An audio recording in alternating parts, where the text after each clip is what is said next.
Sup everybody, this is Karak with ACG, and once again it's my continuing mission to bring you reviews that aren't 2 minutes long or filled with sponsored bullcrap. And now we're going to take a look at a game called A Plague Tale Innocence from Asobi Studio and published by Focus Home Interactive. A Plague Tale Innocence sort of came out of nowhere, randomly dropping a trailer months ago that had people wondering who came up with the idea to mix Vermintide with Eco and then slap on enough family problems that it could be its own soap opera. But they did, and here we are. A game that's a little bit Thief, a little bit Hellblade, and a whole lot Demented. You play as Amicia, protecting her younger brother Hugo during an outbreak of what seems to be the normal plague. But almost nothing in A Plague Tale Innocence is as it seems. Let's see how it did, shall we? As always, if you like the video, maybe subscribe. So here's my review for A Plague Tale Innocence. The brothers and sisters Grimm, weakness to rat bites plus 10, and what it's like to play a Middle Ages version of the movie Run Lola Run. Graphics are up first. Well, yes, most of the levels in A Plague Tale Innocence are somewhat linear with the occasional splitting off of sections. It would be absolutely detrimental and pretty asinine to not say that this game is easily one of the best looking titles in 2019, full stop. The game is simply stunning. From amazing looking particle systems as you creep past the piles of soldiers dead under questionable circumstances to the animation of the brother and sister and others as you trek through a large number of diverse locations, to the lighting systems, which simply has to be seen to be believed here. What is more fascinating is just how stable everything is from the image quality department, the anti-aliasing, the volumetric fog, the foliage systems. There is almost no clipping in the entire game, and for a game about two characters wonder wicking their way through a story that make the brothers Grimm rethink writing it, that's actually pretty awesome. A lot's been made of one of the main features of the game too, which are the rat hordes. They can be used to kill enemies, can kill you if you get too close, and many times are the linchpin of a number of Plague Tale's rather simple puzzles. And I would say that yes, while they do look good, they don't look as amazing as the levels and the characters. They overall are a mishmash of racing bodies and deep red eyes in a cavern, and that's creepy enough, especially when you watch them super speed macerate a body, leaving nothing but a slowly rolling helmet and a chest plate with some poor dude's skeleton still chained inside of it. That is some very powerful stuff and really incredibly useful imagery to tell the story. Also, the fire systems are well done throughout the entire game, which is another positive as those two are cornerstones of some of the game's puzzles framework, and their telltale yellow glow signaling the possible location of a safe spot from the ravenous hordes really does pull you into the atmosphere and shows you how graphics can tell such a story just when it comes to color use. Another element that was really surprising is high detailed textures make up almost the entirety of this game, with only a few spotty ones noticeable in some out of the way places, with excellent foliage systems, as I said before, and those really end up basking the more arboreal areas in this very natural look. And they combine to do something that's unique here that I haven't seen in a lot of games. For example, there are moments when you're sprinting breakneck through the woods trying to escape the Inquisition, and you know deep down inside that the game wants you to continue on this one trail you're on to get you to the next spot. But unlike so many other games of its type, it never actually appears like that. Gone are the 2-foot wide detailed edges of a trail where everything afterward looks like a bitmap background from fucking Sonic the Hedgehog, with low detail assets making up the majority of anything that's even slightly out of the character's range of interaction. Instead, this looks like a bunch of places you can actually explore, even if you can't. If there are a couple issues with the game, I would say the first one is the lip syncing doesn't really look that great, even matched up with the game's native locational language. Also, when it comes to the side characters, there's one or two that are a little bit rough, and one in particular who's namely one of your companions that doesn't look as detailed as everybody else. Actually, I'm being sort of kind. When you run into them, they show up and it's like someone turned off an entire detail layer all the way across them, giving them a spooky as hell look. Nevertheless, everyone else in the game, from your parents' excellent models to the main bad guys, are done really well. This is also luckily backed up by incredible performance on the PC, 4K, well over 60 frames per second with a current i7 and a 2080 Ti, never dipping below that, and every setting maxed. The game runs rock solid. The only real frame rate eaters in the settings I could find was draw distance that seemed to actually eat up a number of frames per second that really showed no difference in the detail regardless of the location I was in. Setting it to high or even medium netted a couple extra frames with no discernible decrease in the game's presentation. Consoles look to be 1080p for the base platforms and 4K upscaled on the Pro and Xbox X, all at 30 FPS. While not some open world magnum opus throwing 10km by 10km landscapes at you, what is here and what is designed on these locations is really phenomenal work. That'll bring us to sound, music, and voice.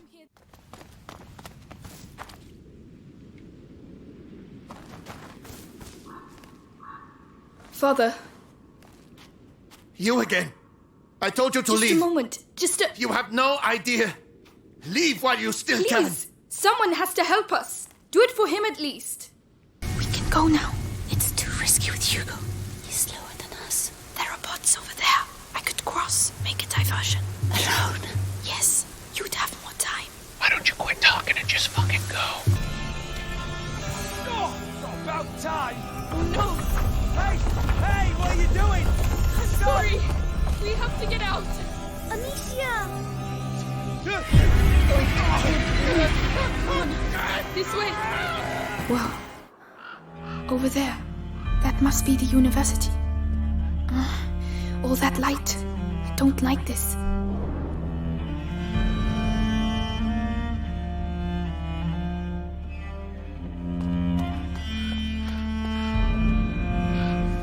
Right. It's a way off. But you can do this. And we'll do music first. Many times a game can crib a little too closely to the typical classical fare for these styles of titles, especially ones at least loosely based in a past that, while not exactly real, still has a historical place and time in our minds. This is a series of excellent classical tracks in this game, many of which match the somber tone of the game's beginning, which literally basks in sadness for maybe the first 2 to 3 hours. And yet at the same time seems to offer small tidbits of lighter moments to match those times in the game when, despite all the murder around them and all this crazy shit happening, some kid is just really interested in how a ferry boat works. I'm a big fan of the lighter elements here too, like a mandolin playing or the moments when a single violin really gets a nice wide space to add atmosphere to the game without interruption. Those were really well done. I would say this is a good soundtrack, even if it's not exactly the most original. It really nailed the tone. And next up is sound. Once again, we have some phenomenal work here. It's uniformly excellent, from the environmental sounds of the frogs leaping into the water in alarm when your little brother goes sprinting past the shores of a small creek, to the echoes of people begging for their lives in plague-stricken lands. The sound occlusion, the direction, the shaping, echo, reverb, all work excellent in combination. Even the fire, which is notoriously finicky in some games, especially as it's easily overdone to become this almost static wave of noise interrupting the rest of the sound sphere, does not cause an issue here. This is one of the better audio presentations this year as well, and really is a little bit surprising. And when it comes to audio, the last one of these categories is going to be voice. This is also well done. In fact, it's incredibly well done.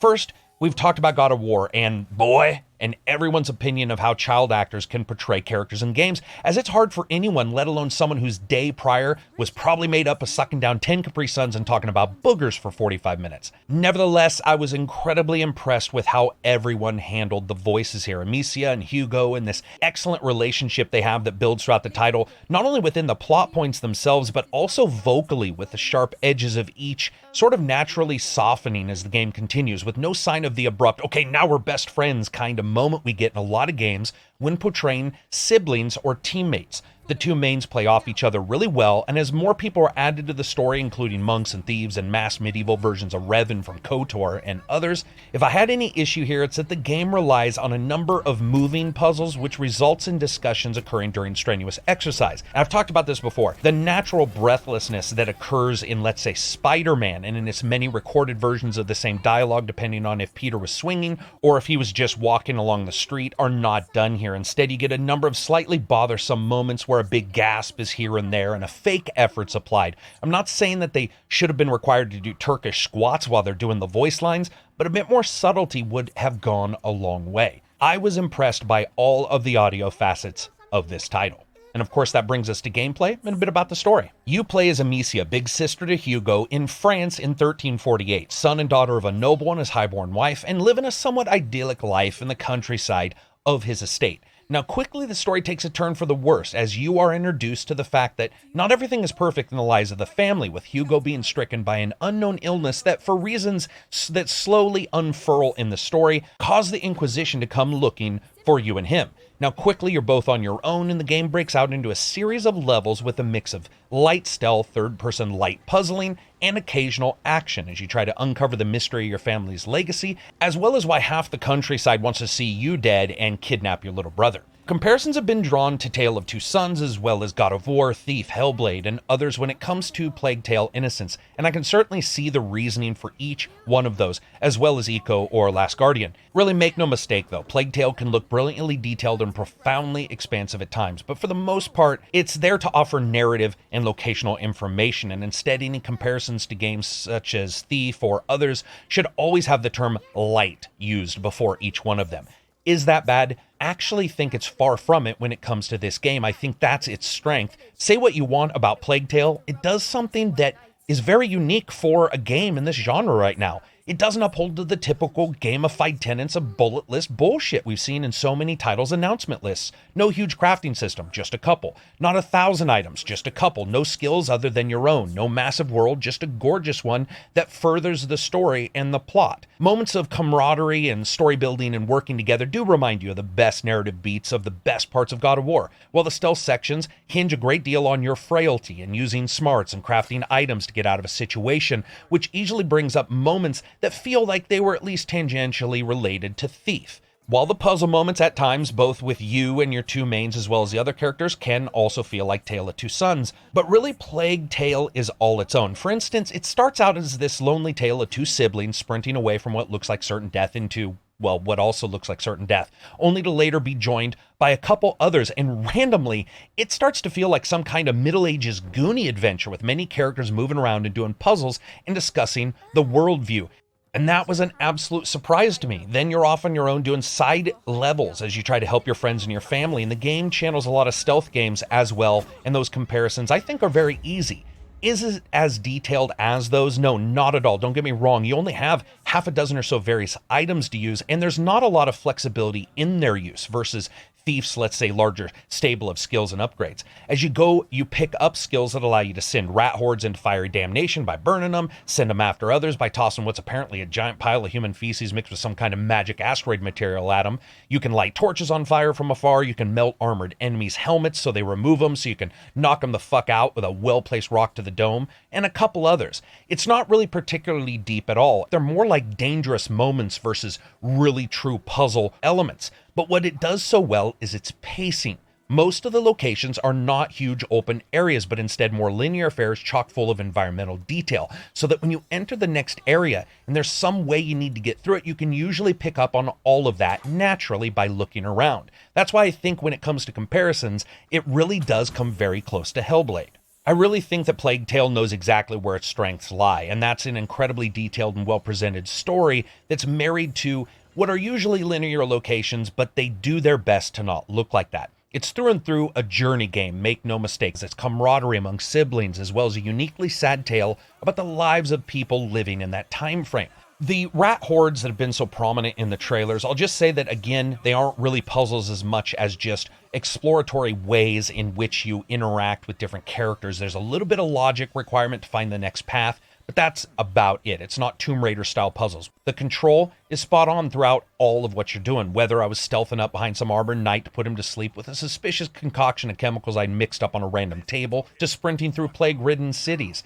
It does what it sets out to do, and it never ever gets in your way when you're playing. Even when you're using the basic commands to the others in your group to get them to go open a chest or come to you or end up using an item in the game world. It's all very basic, but it's also really well handled. When it comes to a game like this, that diversity usually plays out, and I would say a 6 to 8 hour time frame.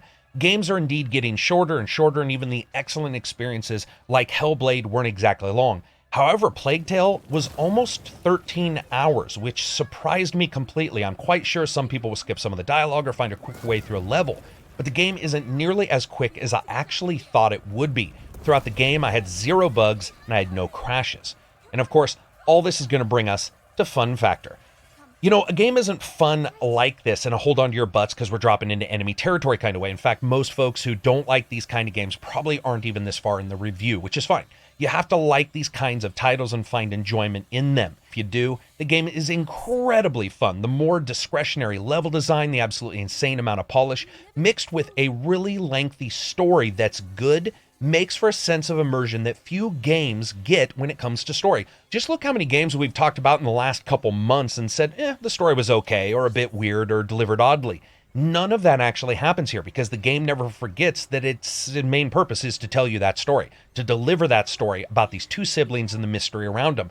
Even if it appears to occasionally lose itself, it's actually not doing so. There is one section of the game that starts out, is about middle of the way through, maybe a little bit more, and I was thinking, oh dear God, they're not going to go here, are they? And it was going to turn into some kind of almost bastard child of mixed genres and base building, but even that ends up turning out to be one of the great story turns in this title. So as you guys know, I rate games on a buy, wait for sale, rent, or never touch it again rating system, with rent being replaced by deep sale if that is the rating on the PC.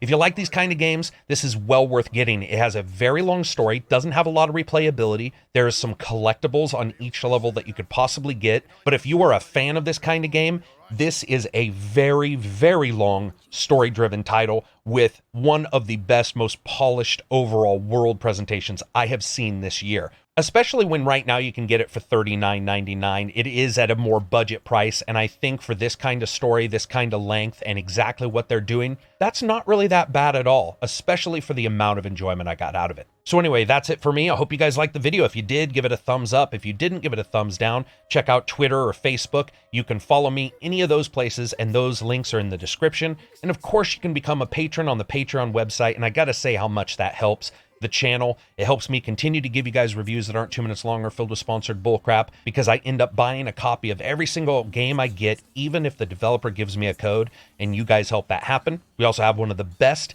Discord communities ever, with private servers for games and incredible amounts of discussion. Anyway, that's it for me. Peace out and enjoy the rest of your week.